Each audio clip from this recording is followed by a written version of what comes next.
Agora. Aí, então, beleza. Agora o nosso som. Bom, então a gente vai para o nosso tema, que é o livro didático na rotina da educação infantil.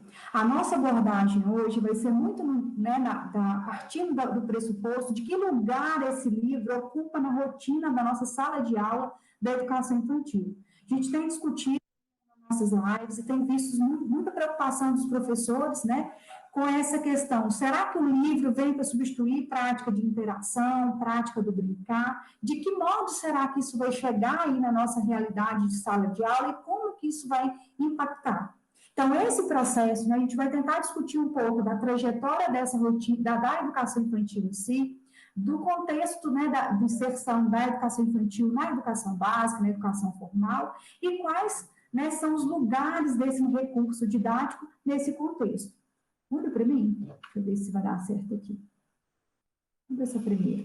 Eu vou começar com a Digenane, que vai apresentar aí, né, uma trilha histórica da educação infantil, e depois eu retomo para, né, para poder partilhar dessa conversa. Enquanto isso, eu vou ficar mexendo aqui, porque eu vou dar uma olhada, né, no que vocês estão perguntando, para a gente ir ajustando para o final. Vontade, viu, Digenane? Boa noite, né? Já que vocês não estavam escutando, né? Fico feliz por compartilhar com vocês esse momento em que mais pessoas do que eu e a Gislene, né, estão preocupadas com a educação. Então, sejam muito bem-vindos, que vocês possam aí participar através do chat, que vocês possam aí nos ajudar com os comentários, né? Se ficar alguma informação que não ficou bem esclarecida, né, e também contribuir, porque eu e a Gislene não somos as detentoras da verdade, né, contribuir também com a nossa fala. Nós quisemos trazer essa trajetória histórica da educação infantil, porque é importante a gente entender que não é do dia para a noite que nós, hoje, educadores de educação infantil, temos um PNLD direcionado para essa etapa escolar. Na verdade, foi um longo percurso, uma longa caminhada até nós chegarmos aqui, né? E hoje termos direito a adotar, fazer adesão, né, ao PNLD e termos livros didáticos para os nossos alunos na escola. Até 1874, a criança ela não era reconhecida socialmente, ela era invisível socialmente, né? A partir de 1874, como nós podemos ver aí na trilha, as câmaras municipais, elas começam a destinar verbas para o atendimento, para o cuidado com as crianças que eram rejeitadas, crianças negras, crianças místicas, crianças brancas, né? E a Igreja Católica também cria a roda dos expostos, que recebia crianças que não eram desejadas nas suas famílias. Então, os bebês nasciam, eram entregados nas igrejas católicas aos cuidados dessa instituição. Então, nesse momento, né, a partir de 1874, no Brasil, a criança começa a ter uma visibilidade social. Em 1930, nós temos um outro marco, que é a criação do MEC, e esse órgão fica encarregado dos assuntos referentes ao ensino, porque até então ninguém era responsável pelo ensino, né? O ensino, ele era definir da forma como as pessoas que queriam ali trabalhar com ele faziam e pronto, não havia nenhuma norma. Mas aí, de repente, né, em 1930, o MEC é instituído e ele fica encarregado dessas questões relativas ao ensino. Em 1970, nós temos um outro marco, que o Brasil adota uma visão dos Estados Unidos e da Europa em relação à criança, uma visão assistencialista ainda, compensatória, mas é importante a gente destacar, é um olhar para a criança, é um olhar para aquele ser pequeno, né? para aquele indivíduo pequeno, né, na sociedade, mesmo que não fosse um olhar ideal, né? Então, a criança não é considerada pela sua capacidade, mas é essa visão mesmo assistencialista e compensatória. Em 1988, com a promulgação da Constituição, né, a educação em creches e pré-escolas é reconhecida como direito do Estado, direito das crianças e dever do Estado. Então, ela passa a ser reconhecida como um direito mesmo da criança, né? A educação nas creches e nas pré-escolas. Em 1990, nós temos um marco também importantíssimo, que é a criação do Estatuto da Criança e do Adolescente, do ECA. Esse também é um marco bastante importante quando a gente pensa nesse indivíduo pequeno, né, na criança, como um ser reconhecido socialmente. Em 1996, a Lei de Diretrizes Básicas, que não é a primeira, né, gente? Nós sabemos que não é a primeira, a Lei 9394, ela incorpora a educação infantil como o primeiro nível da educação. Isso é um marco importantíssimo, porque a partir daí a educação infantil ela passa a ter um caráter realmente escolar, né? E da educação escolar. Em 1998, nós temos aí a promulgação, né, dos referenciais curriculares nacionais da educação infantil. E eles norteiam, né, eles vêm para nortear o trabalho com as crianças de 0 a 6 anos, porque até então também não havia um norte, né, um norteador para esse trabalho desenvolvido com as crianças pequenas. Em 2009, acontece a obrigatoriedade do atendimento dos alunos de 4 e 5 anos por uma emenda, né? Uma emenda, através de uma emenda, acontece essa obrigatoriedade. Nós sabemos que, infelizmente, no Brasil inteiro, ainda essas crianças não são atendidas em sua integralidade, né? Mas, a partir de 2009, já ocorre, né, a aprovação dessa emenda e a definição também das diretrizes curriculares nacionais. Em 2017, a aprovação da BNCC com uma outra visão da criança, uma criança protagonista, uma criança que tem direitos de aprendizagem e de desenvolvimento e que esses direitos precisam de perpassar pelo brincar e pelas interações, e são adotados 5 campos de experiência para tratar desse brincar e dessas interações, então também é um grande marco. Em 2019, nós temos a instituição da PNA, que é o documento mais recente, né, da educação infantil, que trata também da educação infantil, não só da educação infantil, mas também da educação infantil, que é a Política Nacional de Alfabetização. E ela traz um conceito de educação infantil diferente do conceito que até então vinha sendo definido, né, para essa etapa escolar. Traz o conceito de a educação como um período preparatório para a aquisição de habilidades de leitura e de escrita, para favorecer o sucesso escolar dessa criança nos seus estudos posteriores. E aí, então, nós chegamos aos dias de hoje, né, 2021, com o PNLD já projetando para 2022 a chegada do livro didático na educação infantil. Pode passar, Thiago.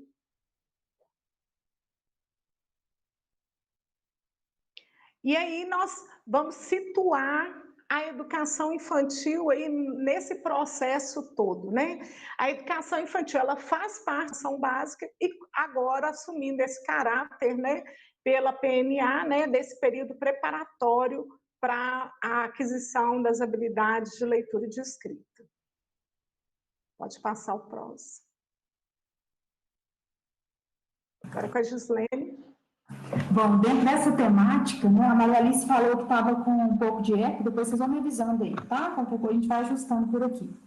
Quando a gente trata dessa questão, né, da educação infantil como uma etapa preparatória, aí a gente volta a um discurso, né, uma fala anterior, que é muito voltada para essa questão. A educação infantil, ela tem um lugar, um objetivo ali dentro desse contexto. Então, não é só preparar para uma escolarização formal, que seria lá na frente o ensino fundamental. Ela faz parte desse processo de escolarização. Se ela faz parte desse processo de escolarização, ela tem objetivos diferentes do que o ensino fundamental 1, o fundamental 2, o ensino médio, a educação básica como um todo. Então, quando a gente pensa nessa linha e vai puxar na LDB, qual que é a finalidade da educação infantil lá? O que se traz, né, na LDB nesse sentido? Então, vai tratar da finalidade no sentido de desenvolvimento integral dessa criança. Quando a gente pensa no desenvolvimento integral dessa criança, vai estar articulado às várias questões, não só a leitura escrita, né? Então, não está dizendo, né, nesse contexto da educação infantil, que a educação infantil é só para isso, né, só para adquirir habilidade de leitura e escrita, mas adquirir habilidade de leitura e escrita, adquirir habilidades aí no âmbito da matemática, no âmbito do mundo social, do mundo natural, enfim, né? Então, dentro dos documentos orientadores da educação infantil, a gente busca essa finalidade da educação infantil na LDB, de 96, né, com seus ajustes. O referencial curricular da educação infantil, né, o RCMEI, quando a gente pensa nele junto com a base, a gente dá aquela sensação assim, ele ficou extinto e aí veio a BNCC para substituir. Não se trata desse olhar, né? O RCMEI, ele era um material de referência, ele tinha dentro do seu escopo ali uma orientação para os professores, para essa prática, para esses tempos, e não necessariamente tinha a mesma função que a BNCC tem hoje. Então, não se trata, né, de acabar com o RCMEI, acabar com as DCMEIs, com as diretrizes curriculares e adotar a base. Até porque a gente vai discutir logo adiante que a BNCC bebe nessas fontes, né? Tanto do RCMEI quanto das diretrizes curriculares. Então, o referencial curricular traz essas referências, essas discussões sobre a infância, sobre o professor da infância, sobre os tempos e os espaços. Já as diretrizes curriculares trazem esses objetivos, reforçam o que está, né, sendo tratado lá na LDB, que é essa visão de criança como alguém que pensa, que aprende, que interage, que constrói, né, esse sujeito ativo. E, além disso, traz algumas distinções, algumas orientações no âmbito da prática dessa educação infantil, no âmbito da escola e nesse contexto. E aí a gente chega na BNCC, que a gente ainda está discutindo, né? Quando a gente vai falando de documento orientador, de normatização aí na educação, as coisas demoram demais, né? Demora muito para a gente se apropriar, a gente ainda estava se apropriando dos SNEs. Não é todo mundo que domina isso, que entende esse conceito, para que serve e como que funciona. E aí chega na BNCC e a gente pensa, não, vai levar um tempinho para a gente aprender isso. E logo já vem PNA e já vai, né, surtindo aí um desencadear de documentos orientadores. A BNCC, então, ela não contrapõe nem o que está a visão, né, que está posta lá na LDB, também não contrapõe o que está no RCMEI, muito pelo contrário, a gente vai ver eixos, por exemplo, integrador, brincar e interagir, que eram eixos que já estavam citados no RCMEI, que passou pelas DCMEIs e que chega na BNCC. Então, o que muda, né, na BNCC? Essa articulação, né, articulação com os campos de experiência, articulação com os direitos de aprendizagem, que vai se ampliando no entorno do brincar e do interagir. A ideia também que a gente vai ver, né, logo adiante também, a gente fez um paralelo entre a RCMEI e a BNCC, né? A ideia da continuidade do ciclo, né, que se dá dentro dos campos de experiência, não a visão fragmentada, agora eu trabalho isso, agora eu trabalho aquilo, mas essa articulação mesmo, esse ajuste. E aí, quando a gente fala de PNA, ela tem gerado muita polêmica, é uma temática que a gente precisa se debruçar para estudar, porque não adianta, né, dar chilique, xingar, não quer, não vou, porque ela está aí. Tanto está aí que está, né, fazendo agora, está sendo utilizada como referência para a elaboração do livro didático da educação infantil, né, dos anos iniciais. Opa, acho que cobriu a tela aqui a tela, acho que não está compartilhando, né, Diana? Perdeu o compartilhamento? Acho que perdeu o compartilhamento, ou é só para mim? Acho que por enquanto é só para você.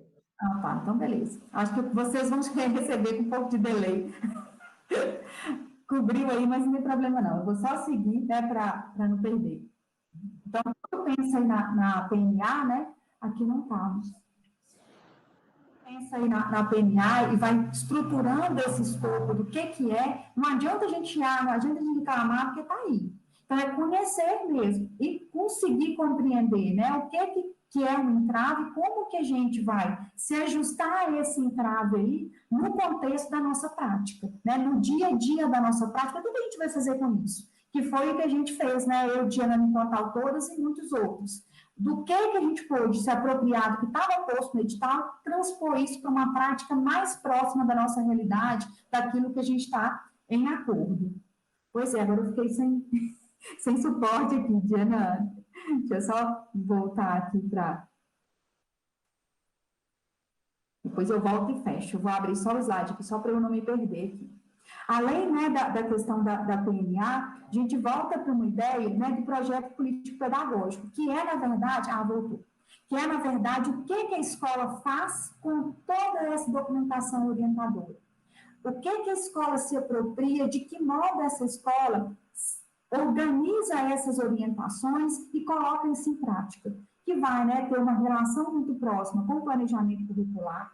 Cada escola, cada rede, né, cada proposta pedagógica, por mais que existam documentos que sejam padrão, documento aí que seja referência normativa, não é currículo. A gente não está falando de base como currículo, a gente não está falando de PNA como currículo, são documentos que norteiam e inspiram os currículos. Então, esse cuidado, né, de observar a realidade de cada local, de cada contexto, faz toda a diferença aí. Então, até chegar no plano de aula lá, né, da prática que o professor vai executar, são muitos fatores, né, que vêm se ajustando. Posso mudar?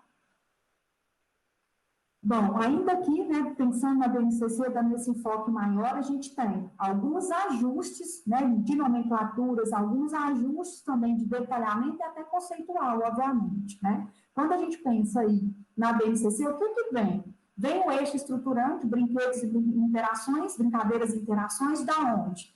Do RCNEI e das diretrizes curriculares. A partir disso, né, junto a esse brincar e interagir, vem os direitos de aprendizagem, que são os 6 direitos que perpassam a todo momento pelo brincar e pelas interações. Então, além do brincar e interação, como que isso vai se expressar na prática do professor? Por meio, né, desses direitos. E aí a gente tem a ideia do campo, né, dos campos de experiência. E aí, de novo, né, não é uma caixinha fragmentada, tudo agora é hora disso, daquilo ou daquilo outro. A ideia é desenvolver práticas que tenham função, que tenham sentido para a criança, dentro desse contexto do brincar e das interações, perpassando pelo maior número possível de campos de experiência. Então, o campo de experiência é uma organização curricular, mas não é uma organização de planejamento propriamente do professor. A ideia é que ele se base em todos os objetivos que a gente precisa alcançar, mas, ao mesmo tempo, por meio de práticas que são significativas. Então, a BNCC faz esse ajuste, não é uma ruptura com tudo que a gente viu, né? Aqui eu coloco também nessa linha do que a BNCC puxa dessa DCMEI, o que tem de comum, que já estava lá nas diretrizes curriculares e que vem para essa base, que é, né, não desprezar a ideia dos documentos oficiais que já existiam, que é a ideia, né, de ressignificar alguns conceitos, que é a ideia do direito, né, dos direitos ali de aprendizagem, junto com a brincar e as interações.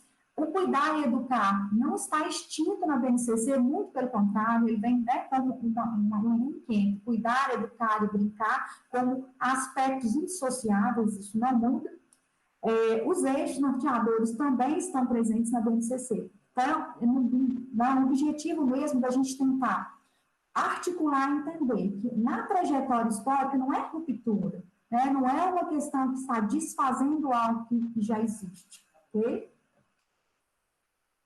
Genane. E isso é importante, né? Porque a visão também de criança, ela foi mudando ao longo dos anos, ao longo dessa trajetória.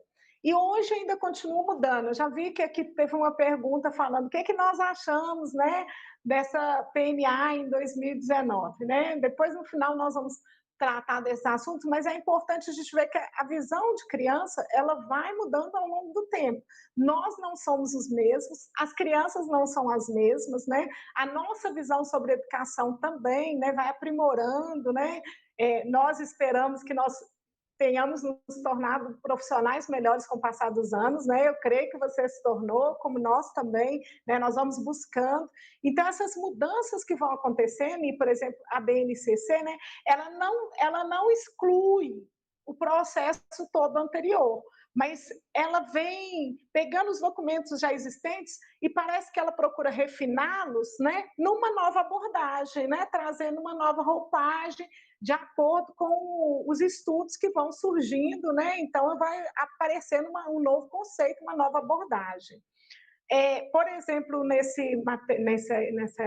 slide, né, a gente consegue perceber aqui que aquilo que era trabalhado nas RCNEs, como eixos de trabalho orientadores para a construção das diferentes linguagens pelas crianças, para as relações que elas estabelecem com os objetos de conhecimento, eles passam a vir como campos de experiência. E se lá nas RCNEs, esses eixos, eles eram separados em caixinhas, agora na BNCC, esses campos de experiência, eles são móveis, eles são flutuantes, um é interligado com o outro, faz parte de um mesmo sistema, né? Então, eles se encontram um com o outro durante todo o percurso, né, de ensino-aprendizagem. Então, nós já começamos a perceber que é uma adaptação daquilo que existia, né, e uma nova visão já dentro de uma realidade que é mais atual. Pode passar o próximo. Então, apesar da BNCC trazer uma estrutura diferente, ela traz realmente essa estrutura diferente, né? Ela se diferencia da RCNEI, porque a RCNEI trabalha com caixinhas por área, né? Com objetivos mais elásticos, né? Sem delimitação, porque os objetivos da RCNEI, elas não tinham uma delimitação, aí de repente a BNCC traz os direitos de aprendizagem, traz os campos de experiência que vão atender esses direitos de aprendizagem. Esses campos de experiência já apontam para um território mais amplo a ser trabalhado, né? E sem fronteiras, né? Não tem fronteira, não é uma caixinha fechada, mas eles se interligam, eles se cruzam, eles se conectam o tempo todo, então não tem jeito da gente falar que está trabalhando apenas mas eles se deslocam entre si, né, no mesmo campo, que um está o outro também. E antes a gente tinha cada área destacada, agora a gente começa a trabalhar a serviço desse atendimento dos direitos de aprendizagem por meio dos campos de experiência, né? Então, é uma mudança de visão. Nós começamos a ter uma mudança de visão.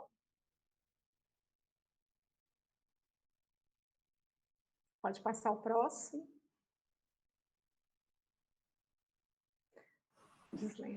Pensando nessa ideia aí, né, do campo de experiência como um rompimento de fronteiras, isso que parece lindo e é mesmo, né? Eu acho que quando a gente pensa em ensinar alguma coisa, faz todo sentido que seja dessa forma, que seja a partir de práticas, de temas, de projetos, de algum escopo que não vai ser tão fragmentado.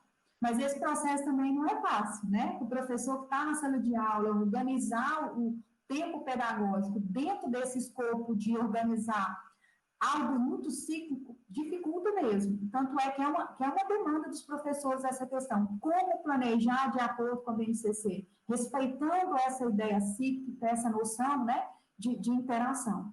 E aí, quando a gente pensa nesses eixos integradores que a gente falou lá atrás, né, os eixos estruturantes aí da prática pedagógica, que são pensando no brincar, nas interações, a gente volta para essa questão que a Diana estava apresentando, né, que é dos campos de experiência, do direito de aprendizagem e desenvolvimento, como que isso, né, perpassa por meio dos campos, como que todos esses desdobramentos, eles vão chegando até na prática do professor por meio ali, né, de campos de experiência, respeitando dentro dessa estrutura da BNCC, a ideia mesmo da faixa etária, entendendo que em cada faixa etária a criança, né, amplia, é algo processual, que é algo extremamente relevante aí, pensando na BNCC, nessa organização desse norteador, que para cada idade a gente vê, né, uma progressão ali de um mesmo objetivo de aprendizagem e desenvolvimento que vai, né, se ampliando. Então, esse processo respeita a questão da faixa etária, é uma ideia cíclica. E aí a grande questão, que a gente vai falar muito disso hoje na hora que for tratar do livro, do lugar desse livro, intencionalidade pedagógica ou intencionalidade educativa. O que a gente quer enquanto professor, né, alcançar com aquela criança, está claro, né? E isso é algo que precisa ficar muito claro para o professor. Se tem intencionalidade pedagógica, isso não interfere no brincar, na interação e no direito de aprendizagem.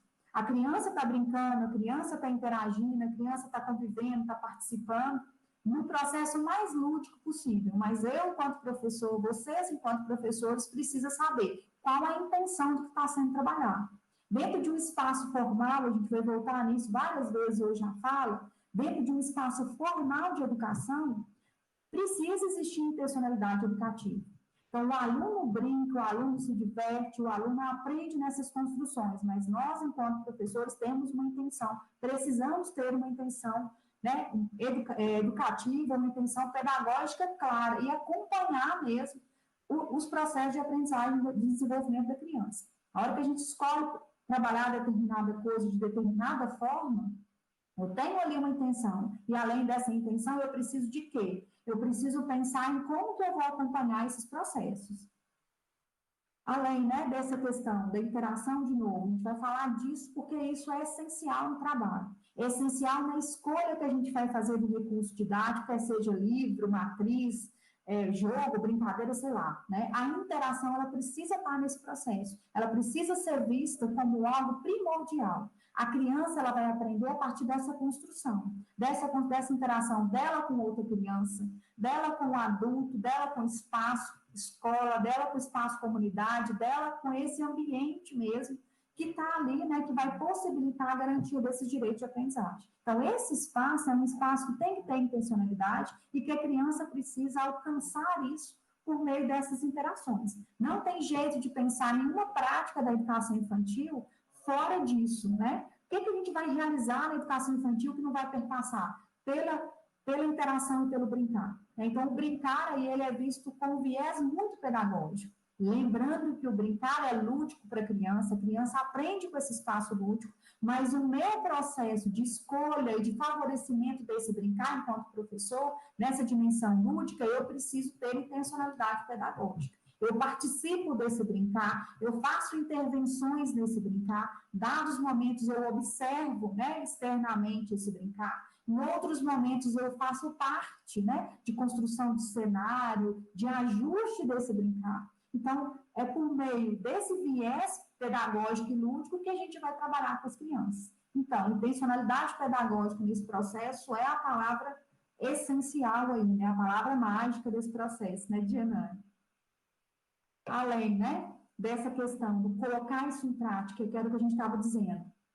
Estava olhando ali, né, o retorno, né, as perguntas, os comentários que vocês estavam fazendo, pensando nisso.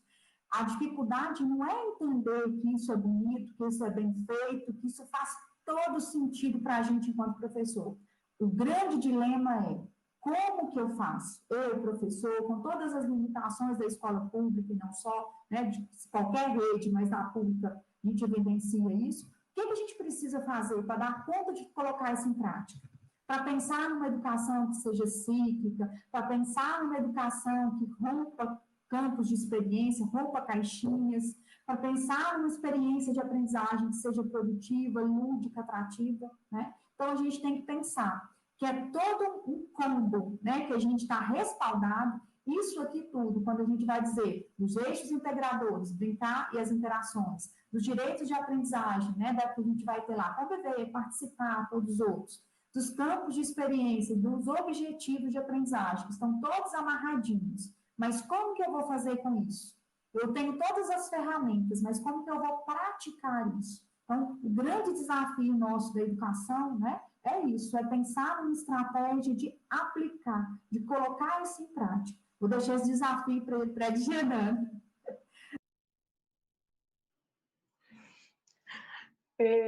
Realmente é um desafio muito grande, né? E eu trouxe aí esse trecho da história de Alice no País das Maravilhas, né? Porque eu acho que a partir daí a gente precisa de refletir, né? Olha, Alice fala assim: você pode me ajudar?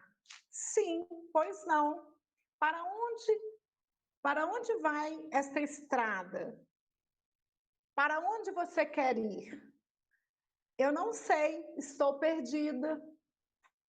Poxa, para quem não sabe para onde quer ir, qualquer caminho serve.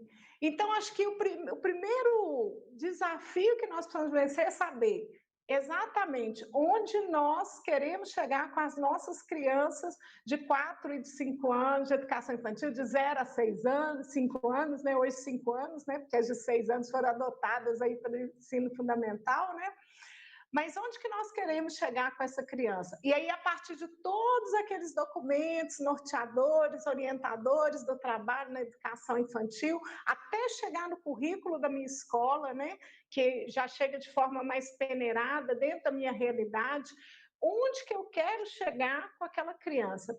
A primeira coisa, o primeiro desafio que eu preciso de vencer, a primeira resposta que eu preciso dar é isso.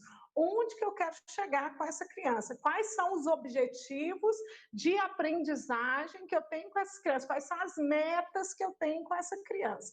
A partir daí, eu preciso de ter um planejamento e uma organização do meu trabalho pedagógico, porque se eu não tiver esse planejamento, se eu não tiver essa organização desse trabalho, eu não sei qual caminho que eu estou escolhendo, eu não sei por onde que eu vou, né? Eu vou ficar perdido como Alice, né? E aí qualquer caminho serve. Aí eu vou organizar a minha rotina de trabalho, meu dia a dia, meu cotidiano com aquela criança.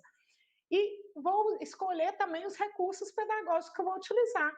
Tudo isso com essa intencionalidade pedagógica. A intencionalidade pedagógica ela está presente em todos os momentos. A partir do momento que eu sei que eu escolho a forma como eu vou trabalhar, o meu planejamento, né? No dia a dia, como que eu vou aplicar isso, quais os recursos que eu vou escolher. Eu tenho que ter em mente, aí eu já vou lá na resposta, né,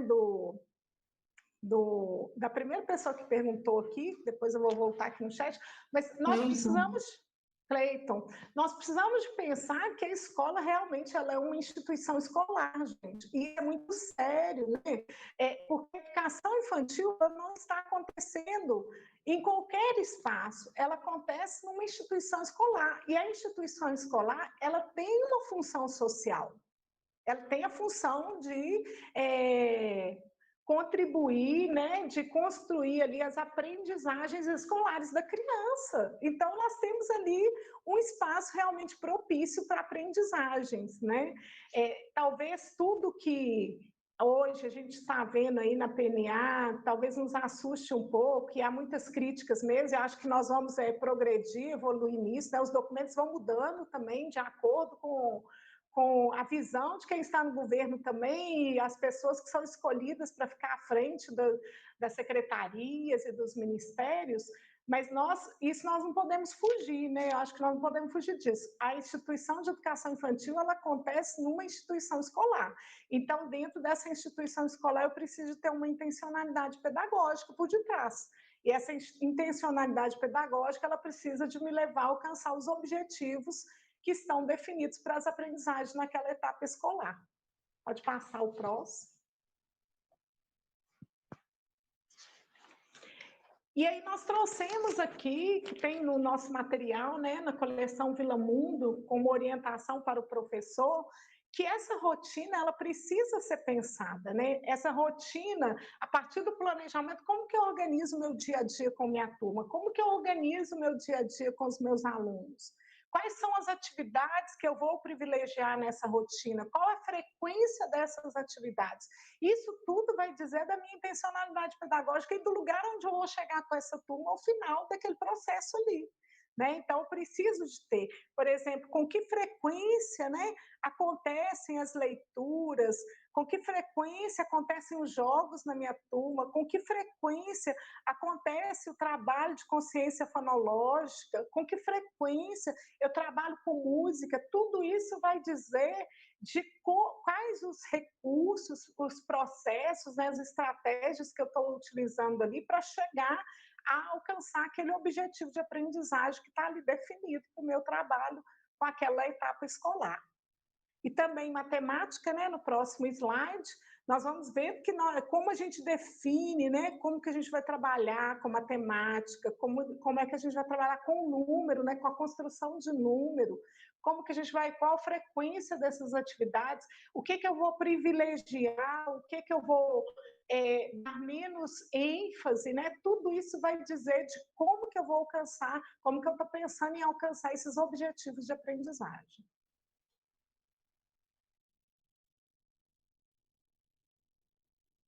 Aqui, né, quando a Diana trata dessa questão da rotina, eu acho super importante destacar isso, né? Eu acho que cada contexto, cada conceito, cada instituição, cada sistema de ensino, ele trabalha numa linha, né?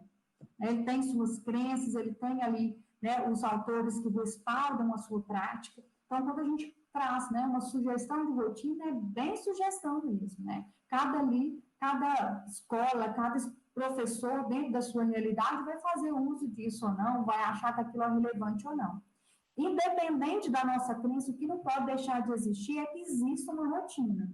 Quando eu falo de rotina, que eu estou dizendo, né, de um momento que seja preparado, organizado, para que as coisas de fato ocorram, né, dando segurança para a criança, de forma que ela tenha ali, né, que ela saiba quais são os processos que ela vai vivenciar naquele dia. A gente já vem discutindo há muito tempo, né, ao longo da nossa prática aí, a importância que se tem de uma rotina onde a criança saiba, onde a criança participe desse processo, que ela desenhe, que fique no quadro, que a gente faça, né, estruture isso com cartazes, para que a criança de fato compreenda o que está sendo, né? Qual que é a próxima etapa, o que vai vir ali para que ela se sinta segura.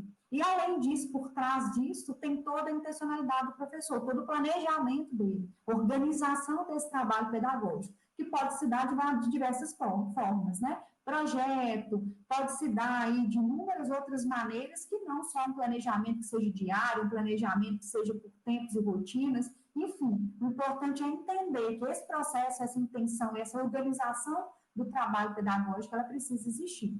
E aí chega uma outra parte, né, importante para a gente fazer o gancho aqui no livro didático. Entendendo que existe documentos orientadores, regulamentadores, né, existindo um currículo na escola, onde se tem, né, demandas, onde se tem objetivos pedagógicos claros para cada faixa etária, aí sim o como fazer também se interliga e se linka com essa ideia do recurso didático. O que eu vou usar para eu dar uma aula? O que eu vou usar para poder tornar aquele espaço lúdico, tornar um espaço de interação? Eu posso usar jogos, eu posso usar brincadeiras, registros, né, no caderno, matriz, né, o xerox aí que a gente utiliza. Eu posso pensar num livro literário, numa história contada, num livro didático, revista, jornal, obra de arte, brinquedo, e aí a gente podia ampliando isso até não sei onde. Então, o recurso que eu vou utilizar como caminho, como instrumento para eu alcançar os objetivos de aprendizagem, é nesse lugar que está o livro didático. Então, o livro didático, se a gente for pensar enquanto recurso, ele não está norteando o currículo, ele não está norteando ali o que o professor deve fazer em que momento na sala de aula. Muito pelo contrário, ele vem atrelado à proposta de currículo da escola. Se a escola acredita, quando a gente faz uma escolha de um livro didático, o que a gente faz? A gente está adotando, escolhendo o material que mais se aproxima da nossa prática. Eu não vou mudar a minha prática, virar ela de cabeça para baixo para adotar o livro X, Y, Z. Eu vou buscar um livro que se encaixa na proposta da minha escola, que se encaixa naquilo que a gente está acostumado a trabalhar. Aí a pergunta é, vai existir o melhor, o que se encaixa perfeitamente? Não, só se a gente montar um livro para a nossa escola, né? Fora disso, a gente não vai conseguir algo que se encaixe como uma luva. Vai ter coisa no livro que eu gosto, vai ter coisa no livro que eu gosto menos, vai ter coisa lá, parte do livro que eu vou pular, vai ter parte do livro que eu vou acrescentar. Então, esse uso do livro didático como livro literário, brinquedo ou qualquer outro recurso de instrumento e apoio, ele está ali a serviço ali do professor. O professor vai fazer uso desse material de forma significativa. Isso tem que agregar para a sua prática, não atrapalhar a sua prática. A gente sabe, né, que no contexto aí das escolas privadas, eu sei que tem gente aí de escola privada, às vezes esse livro dita currículo. A gente sabe que quando escolhe, por exemplo, um sistema apostilado, pega o livro e segue. Gostando, pode pular a página que o pai pagou por esse livro. E aí nós temos a graça na rede pública, né, de ter um material que a gente pode usar de acordo com a nossa demanda. Pode pular, pode reestruturar, pode mudar a coisa de lugar, pode usar dado momento ao longo do processo. Então, esse livro didático não é algo para engessar a prática. A gente tem esse privilégio na educação pública de escolher o material que a gente vai usar como suporte, e não como uma camisa de força mesmo. Aí a gente vai trazer, né, alguns usos a tentar analisar qual que é a intenção de uma página de um livro, o que a gente faz com ela. Então, a gente tem que entender que um livro didático, por exemplo, ele pode trazer na sua página a introdução de um objeto de conhecimento. Eu estou sendo sutil, delicada, para falar objeto de conhecimento, nada mais é do que conteúdo. Mas quando a gente fala conteúdo, tem gente da educação infantil que estabela, né? Nossa, não pode falar conteúdo de jeito nenhum na educação infantil. Mas o que você está ensinando? Você está ensinando algo, né, na sua prática, na sua intencionalidade pedagógica.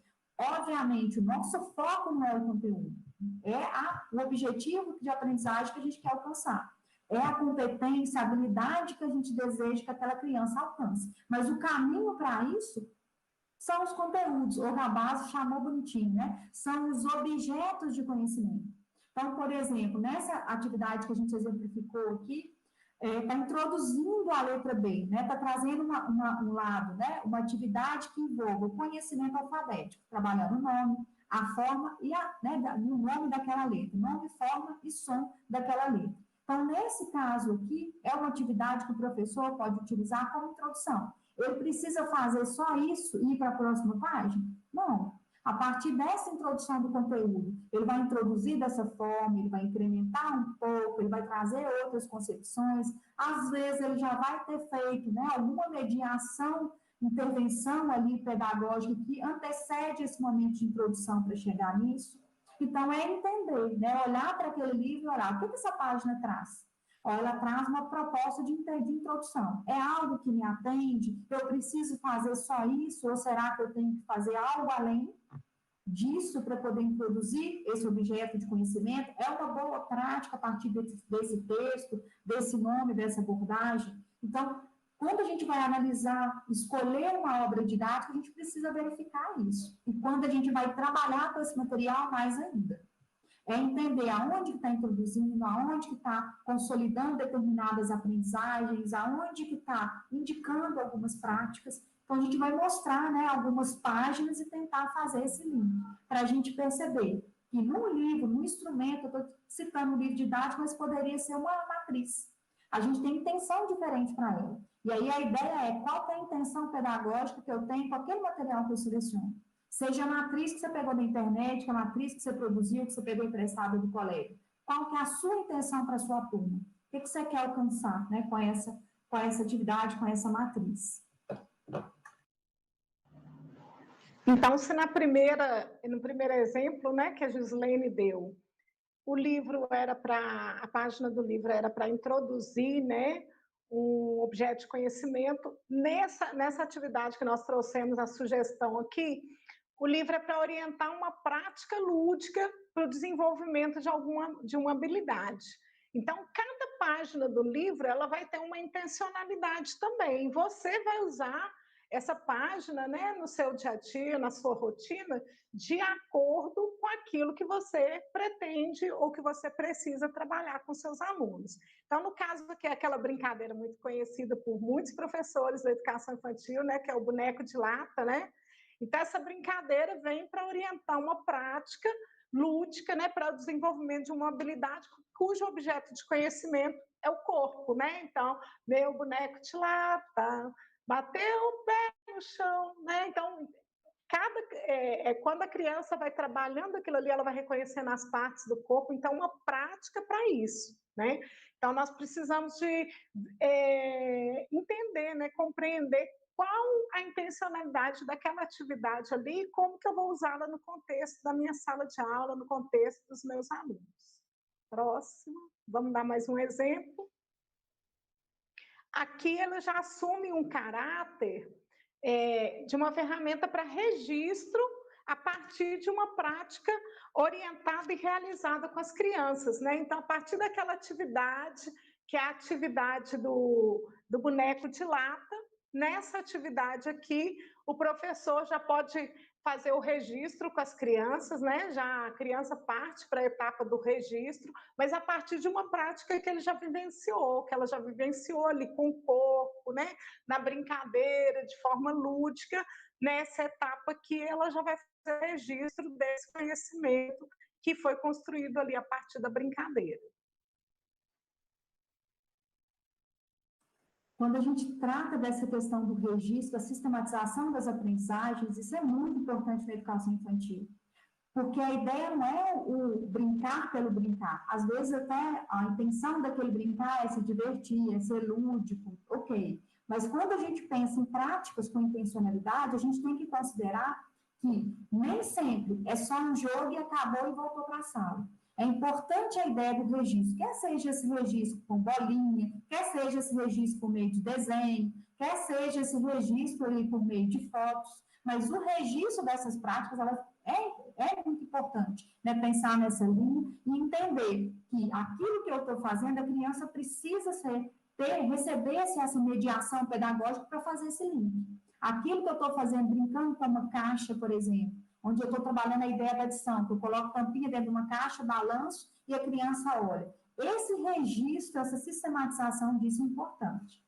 Essa atividade é uma atividade que a gente utiliza, né, uma prática, na verdade, que a gente utiliza muito aqui em Brumadinho. Né? Muitos professores da rede pública e também no seio da privada utilizam essa técnica, essa estratégia, que é, antes de escrever, a criança precisa passar por todo um processo que não envolve só a mão no lápis. A gente vem falando muito disso há muito tempo. Não é só entregar o lápis para a criança e mandar ela fazer um número no caderno. Então, essa página, por exemplo, do livro, ela vem trazendo uma orientação de uma prática que precisa ser realizada antes de entregar um lápis e mandar a criança traçar o 1, traçar o 2, traçar a letra. Então, esse passo a passo, qual é a intenção que essa página tem? É uma orientação para o professor desenvolver com a criança. E essa orientação de prática, ela tem a intenção, nesse exemplo que a gente está ilustrando aqui, do traçar dos números. Então, qual que é essa prática? Primeiro, a criança vai caminhar, né, sobre o número. Estou vendo que a Sônia Rosana está aí.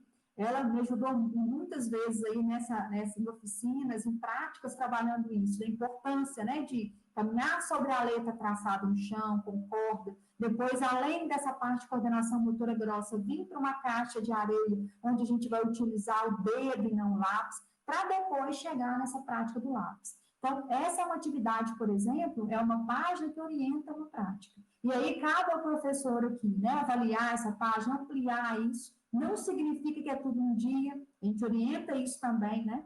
Tem coisa que está no livro que não dá para você... É uma página, mas não significa que tudo aquilo é num dia. É uma única vez. Então, a ideia, né, de perceber o que deve ser feito, o que está sendo desenvolvido, de novo, a intencionalidade pedagógica. Para que eu estou andando em cima do número? Ou de uma letra? Eu estou andando para eu perceber, com o meu corpo todo, essa direção da escrita. Então, esse processo vai adiantar eu fazer uma vez só? Não, eu vou precisar de fazer mais vezes, eu vou precisar de observar qual criança precisa fazer isso inúmeras vezes, outra criança que já entendeu, que já dominou e que a gente pode caminhar nesse processo. Então, orientação de prática também é uma das estratégias que aparecem nos livros e que não necessariamente vai ser vencida, é uma página só, é um dia só e pronto. Aqui também, né, a gente pensou numa estratégia de desenvolver outros objetivos além do que está na página. É igual a gente faz com a matriz, né?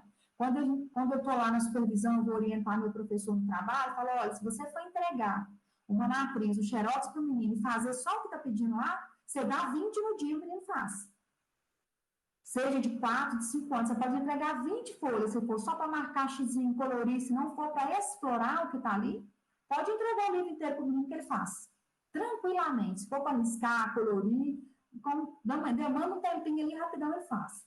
Agora, quando a gente olha para uma página, né, que seja uma matriz, que seja o exemplo que a gente está dando de livro didático aqui, a gente tem que entender que, além do que está ali, é para ser explorado. Então, é um texto, né, um texto aí que pode ser aproveitado para a ideia da interpretação, que é o que está propondo a atividade em si tem essa intenção, traz um texto, explora o texto, faz várias proposições orais aí de interpretação, mas não precisa ser só isso. Eu posso, a partir disso, né, conhecer um pouco mais sobre a girafa, eu posso, a partir disso, né, trabalhar algum contexto a partir desse texto, que não seja utilizando só como pretexto, mas que eu possa ampliar os objetivos de aprendizagem. Pode trazer outros objetivos de outros campos que não só esse dentro do escuta, fala, pensamento, imaginação. Eu posso agregar coisas, ampliar essa atividade. Então, esse olhar para o livro didático, para qualquer instrumento didático que a gente usa na educação infantil, Ele é muito importante. Eu estou brincando de bola. O que eu posso fazer com essa bola? Quais são as possibilidades, quais são os objetivos que eu posso alcançar ali com aquela criança, utilizando aquele mesmo recurso. Isso enriquece a nossa prática, evita da gente ficar mudando de tema e de assunto o tempo inteiro. Então, quanto mais eu consigo explorar de forma significativa para a criança, melhor. O ideal seria esse processo. E aqui a gente traz também, né, um exemplo de uma atividade de um livro que ela tem o objetivo, né, de ser uma atividade diagnóstica, né, de verificar ali o que o aluno já sabe, o que ele não sabe, e também de fazer provocar uma intervenção pedagógica ali para o aluno, que é uma cartela do bingo, né, onde o aluno, na primeira cartela, mostra o que um coleguinha, né, o que o Tiago sabe dos números, os números que ele conhece pintados de azul e os números que ele não conhece pintados de vermelho. Ele deve fazer a mesma coisa com a cartela que está embaixo, pintar de azul os que ele conhece, de vermelhos que ele não conhece, e a cartela dele vai ser exatamente os números que ele não conhece. A cartela de bingo que ele vai usar para as brincadeiras vai ser exatamente dos números que ele não conhece. Por quê? Porque os números que ele já conhece, ele já domina, então não preciso de fazer um trabalho intenso sobre aqueles numerais ali. Mas os numerais que ele não conhece, né, eu preciso de trabalhar com eles, então o jogo de bingo dessa criança, né, desse aluno, vai ser exatamente dos numerais que ele ainda não conhece. Quando nós Antes de você mudar, eu lembrei de uma coisa para comentar dessa questão do bingo de números. Então, na verdade, se fosse olhando pela cartela do Tiago que está aí representada, quando que ele ia gritar bingo? Ele ia gritar bingo quando ele conseguisse completar na cartela dele o 4 e o 3. Por que o 4 e o 3? Porque o 4 e o 3 são os números que ele não domina. Se a cartela de baixo fosse minha, por exemplo, ou de um aluno meu, e ele não conhecesse o número 2, 1 e 5, quando que ia gritar bingo? Ele ia gritar bingo quando aparecesse, né, quando ele conseguisse colocar em cima desses números ali a marcação. Então, é o que o Dianano trouxe, né? A ideia de ser algo extremamente individual ali. A função é diagnóstica, mas ele me dá uma margem para eu poder intervir. É um bingo, né, pensado aí como uma proposta de diagnóstico e intervenção, norteadora de intervenção. Desculpa, viu, Diana? E dentro dessa proposta, né, uma mesma página de um livro, ela traz ali duas intenções, né, duas possibilidades de trabalho que você pode realizar a partir de uma mesma página do livro. E na próxima, a gente vai trazer aí uma outra alternativa, que é uma proposta de uma página do livro, que ela vai trabalhar com a verificação da aprendizagem. Em determinados momentos, né, do nosso percurso escolar, nós precisamos de verificar quais as aprendizagens que já foram construídas pelos alunos. Então, essa página aí da nossa coleção Vila Mundo, né, em cada unidade nós temos uma página dessa, são 6 unidades em cada volume.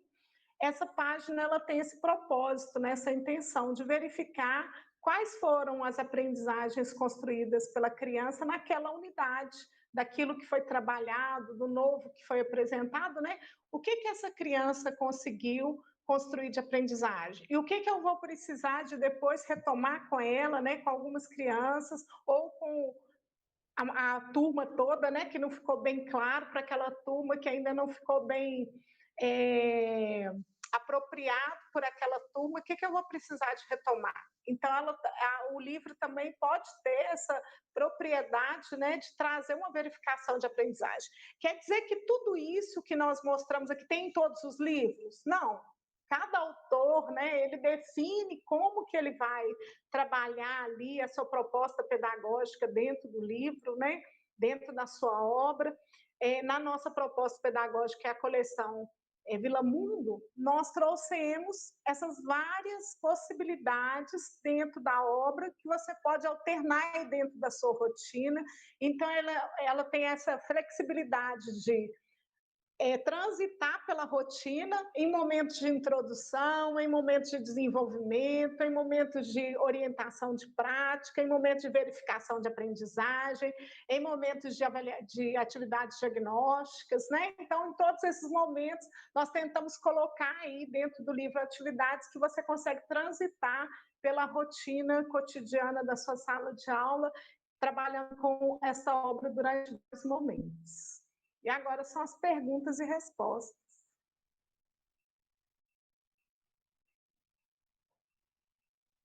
Isso mesmo, a Emilene colocou ali, uma mesma atividade é possível explorar diversos campos. Aí a Gislene pode até falar como que nós usamos aí os campos de experiência, né, nas atividades, como que nós marcamos alguns campos que estavam sendo trabalhados aí.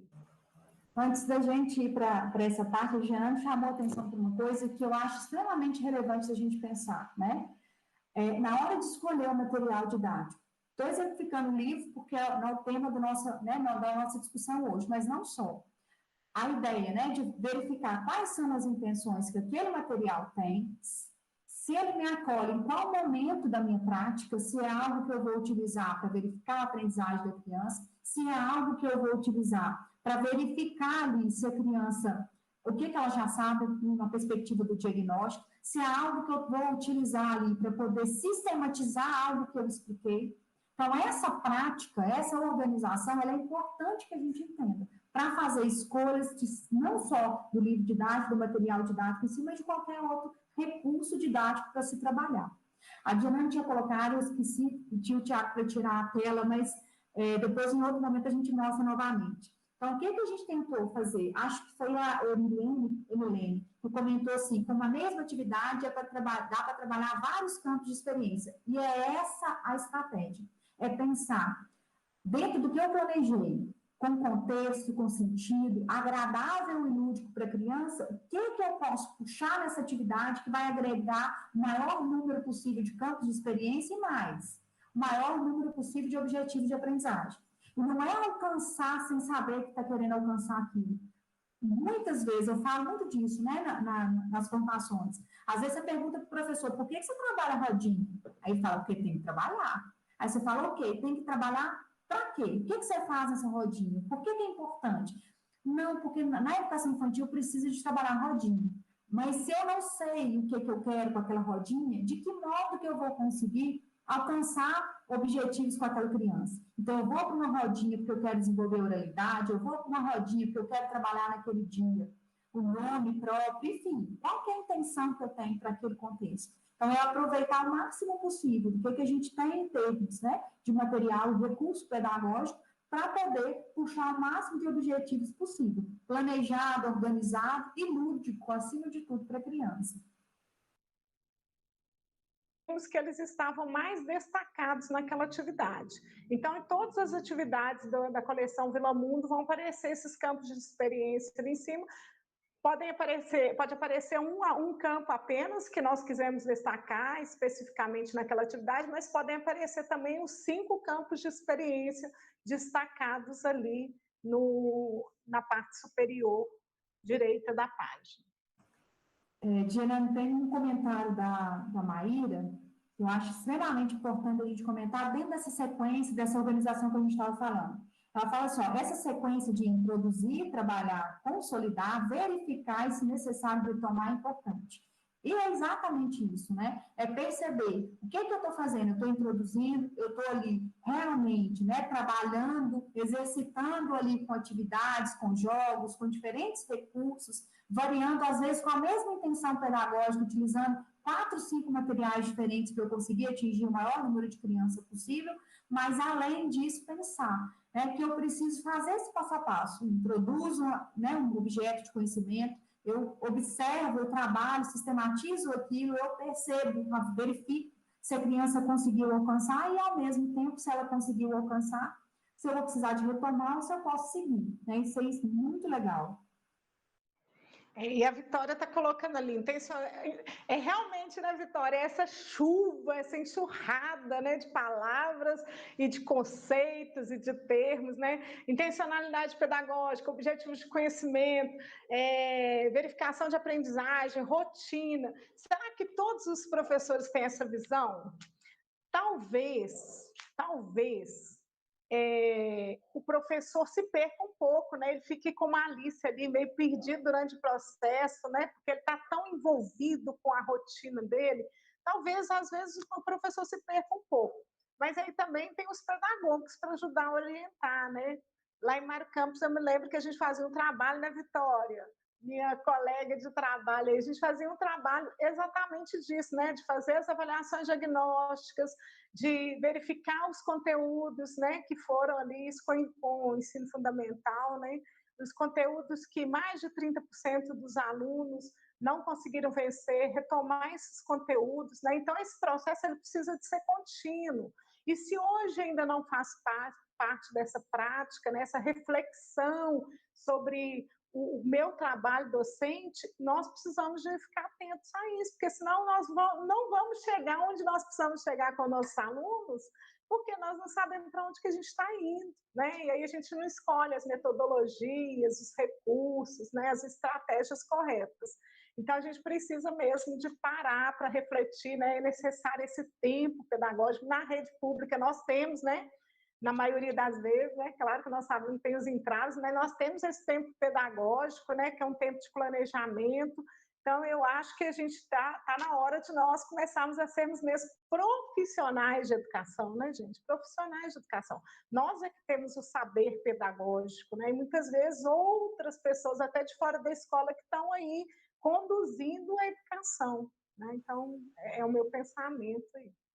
Genane, eu vi uma fala da Maria Alice aqui que acho que vale a pena demais a gente conversar sobre ela, que é quando ela fala assim, tem gente que ainda acha que na educação infantil o professor fica à toa, né? Então, acho que essas construções que vêm, né, que é um ranço histórico mesmo, de incomodar quando a gente fala de conteúdo, de incomodar quando a gente fala de verificação, de intervenção na educação infantil. Tem gente que arregala o olho quando a gente fala assim, intervenção para criança da educação infantil. Gente, se eu tenho uma intencionalidade pedagógica, se aquela criança não conseguiu alcançar aquilo, se aquilo é um objetivo de aprendizagem para aquela fase, o que você tem a fazer? Sentar, olhar para ela, esperar que algum dia ela abstraia?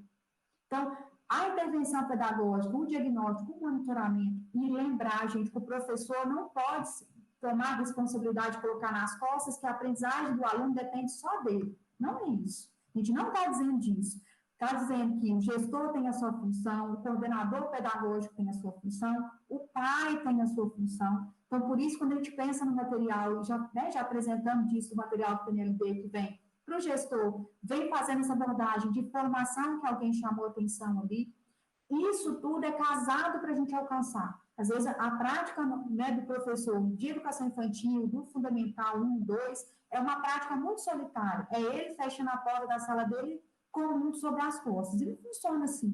Tanto é que a gente vem ver o tempo inteiro que isso não funciona. Que precisa dessa prática, que precisa desse monitoramento. Me conta se tem professor aí que dá conta, com 20 meninos na sala, aplicar uma escrita espontânea individual, seguindo todo o passo a passo que deveria ser feito para poder dar conta de levantar o nível de escrita de uma criança. Ele sozinho, com 30 meninos numa sala de aula, ele não vai dar conta de fazer isso. Ou se ele está dando conta de fazer, os outros 29 estão jogando a sala no chão. Então, esse processo, ele precisa dessa mediação, desse suporte. Né? Então, a gente vem com esse ranço de achar que é muito fácil trabalhar na educação infantil, que não pode falar de conteúdo, que não pode falar de habilidade, que não pode monitorar, que não pode intervir, e isso vem pipocando nas nossas redes há muito tempo, né? E como, né, nós já colocamos aqui, né, a educação infantil ela acontece, gente, no espaço escolar e por profissionais da educação, né? Apesar de hoje nós termos ainda abertura em alguns municípios para o trabalho na educação infantil sem o curso superior, né? Ainda com o ensino médio e magistério, mas a maioria dos profissionais que atuam na educação infantil já tem a graduação, já tem ensino superior em docência. Então, nós somos profissionais da educação, são profissionais da educação atuando e realizando ali o trabalho que realmente é necessário, que é um trabalho pedagógico, né? Essa responsabilidade aí realmente é nossa, né? E eu acredito que isso está ocorrendo nos espaços. É claro que muitas nomenclaturas, né, e abordagens novas que vão chegando, elas vão, às vezes, nos assustando um pouco, né? Mas nós temos caminhado aí, tem feito essa trajetória para a gente caminhar para um trabalho produtivo na educação infantil. Gianani, quando a gente pensa nesse espaço que a Emiliane comentou aí no final, né, que às vezes a educação infantil é vista só como um espaço. é pensar nesse espaço, nesse tempo, nessa função, em todo o processo que está em volta desse nível, né? A educação infantil, ela não está lá enfeitando um espaço, ou não está ali para cuidar da criança apenas, né? Um cuidado no sentido assistencial. Eu tenho que atrelar, cuidar, educar e o brincar dentro de um contexto de intencionalidade pedagógica. Tinha uma outra fala aqui, Maíra. Parabéns para a Sarzedo aí, né, que está falando que todos têm nível superior e juntos estão seguindo uma boa trajetória, né? Isso transparece, né, gente, nos resultados, né? A gente começa a ver nos resultados mesmo, né, dos municípios. O investimento na educação infantil realmente vai produzir um diferencial nos resultados do ensino fundamental e nos resultados do ensino médio. Isso é inquestionável, né? Ela coloca também a Maíra das redes que precisam investir nessa estratégia da formação continuada, de fato, né? É algo que não dá mais para a gente fingir que o professor chegou lá com nível superior. Eu, enquanto professora do ensino superior, falo muito isso, né? A gente sabe que a gente tem um monte de problemas aí nessa formação inicial, que nem sempre a gente consegue sair de uma pedagogia, de um curso aí superior e chegar na sala de aula e dar aula. Então, é uma responsabilidade mesmo grande que ficou pesando para os municípios e para as redes, mas não dá para a gente fechar os olhos e fingir que não existe, né? Então, a formação continuada é algo que, de fato, faz toda a diferença.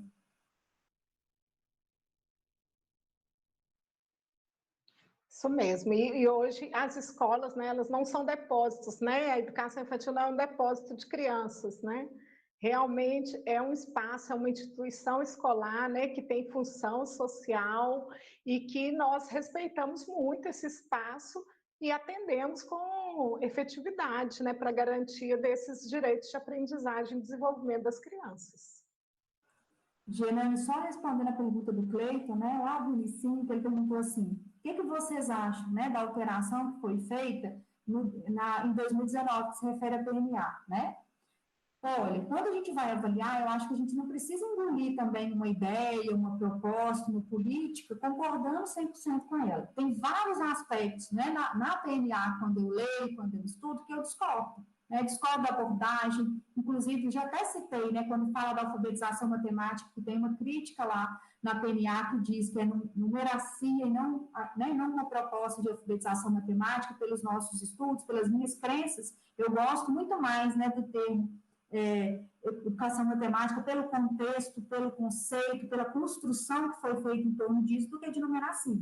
Mas não significa também que a gente vai colocar essa aí, crucificar e dizer está tudo ruim. Tem muita coisa que faz sentido, muito dado que é relevante, muito dado que foi citado nessa política que a gente lê e fala assim, eu vejo isso na minha prática, eu sei que funciona dessa forma e que a gente precisa de fato mudar, né? Eu tenho as minhas restrições, mas, de um modo geral, também sou aberta a pensar possibilidades dentro desse conceito e acredito demais que precisa... E eu fui numa formação da Prefeitura de Contagem e cheguei lá nessa formação e o que aconteceu? Vi aquele monte de material, rótulos, embalagens, jornal, revista, eu enlouqueci, vou levar tudo isso para a minha sala de aula, né? E naquele momento histórico também, né, que era um momento da minha trajetória profissional, mas também era um momento histórico da educação, estava se trazendo uma abordagem de um construtivismo e que talvez teve uma leitura errada, né? Eu acredito que teve essa leitura errada, de que era só a gente entregar tudo aquilo para o aluno, para a criança, e ele ia aprender sozinho, né? Então, eu acho que tudo que chega de novo vai precisar de um tempo de adequação, de um tempo de experimentação, de um tempo, de uma leitura, né? E de um aprimoramento dessa leitura sobre aquilo que está sendo trazido, para a gente poder ver como que a gente vai aplicar aquilo e o resultado que aquilo vai dar. Gente, não tem nada que nos proíba de que daqui a um tempo, se for necessário, nós vamos mudar o rumo de novo, né? Essa é a graça de nós sermos seres humanos, né? E seres humanos que pensam e que vão e que voltam de acordo com as suas concepções e com aquilo que eles vão experimentando, né? Então, é importante a gente pensar nisso. Vamos absorver, vamos tentar entender. Como a Gislaine falou, nem as RCMEs ainda a gente não conseguiu, né, se apropriar delas e já chegaram novos termos, já chegaram novos documentos, né? Então, nós precisamos de ir nos apropriando e ali fazendo um trabalho melhor possível, buscando os melhores resultados. Verdade, Anane. Bom, gente, eu acho que agora a gente pode fechar. Deu até trabalho para vocês aí, né? Eu acho que a gente conseguiu responder todas as perguntas, muita coisa boa. A live vai ficar gravada, depois eu vou compartilhando também, ela vai ficar gravada no canal. E deixa eu ver se mais tem alguma coisa que a gente precisa comentar aqui. Diana, não tem mais alguma coisa? A gente pode encerrar. A Vitória está falando ali para a gente não parar com as lives. O nosso propósito, Vitória, é trazer cada terça-feira, né, durante um período aí, um assunto importante, né, que vocês, inclusive, podem sugerir para nós também, né? Assuntos que vocês gostariam, que vocês acham importantes aí da gente abordar em relação à educação infantil, que hoje é o propósito nosso, né, de trabalhar aí com a questão da educação infantil. Então, se você tiver também alguma sugestão, mas nós pretendemos, terça-feira que vem, nos encontrar de novo aqui. Tem sido desafiador, né, Diana? Organizar a nossa rotina, organizar o nosso processo, mas tem sido muito prazeroso também, né, nessa questão do aprendizado, da própria com vocês.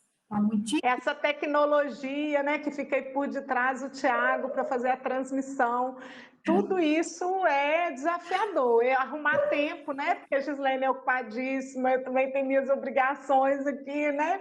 Todas nós trabalhamos em outras, temos outras atribuições, mas nós queremos continuar aqui compartilhando com vocês, viu? Então, boa noite a todos, bom descanso, ótima semana aí, tá bom?